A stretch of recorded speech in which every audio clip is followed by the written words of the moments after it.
Did you know, under his tenure, Uttar Pradesh became the first state in India to abolish the Zamindari system? Do you know who he is? No? He is Govind Ballabh Pant, Uttar Pradesh's first chief minister.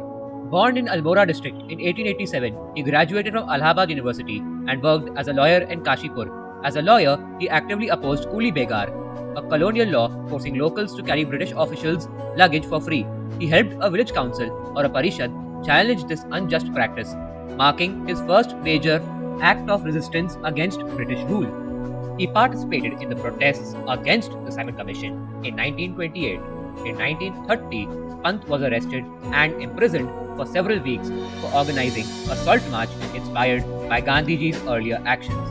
In 1934, when the Congress ended its legislative boycott, Pant was elected to the Central Legislative Assembly as deputy party leader.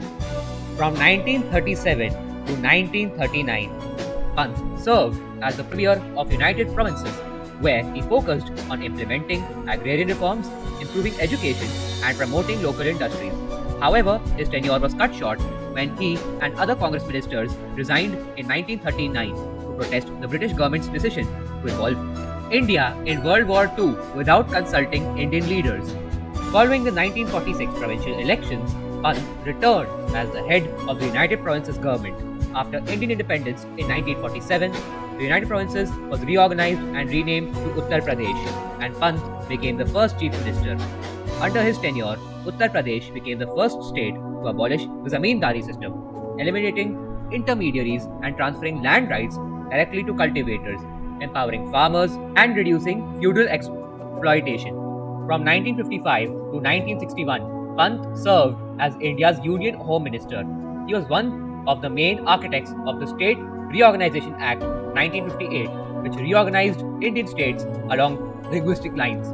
He also played a crucial role in establishing Hindi as the official language of India.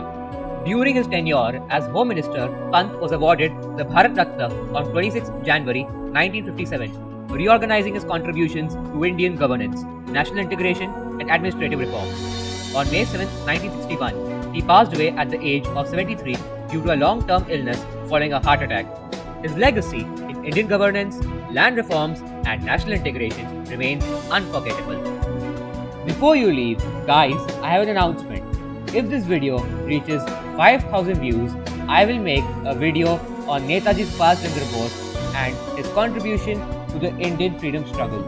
This is Ivan signing off.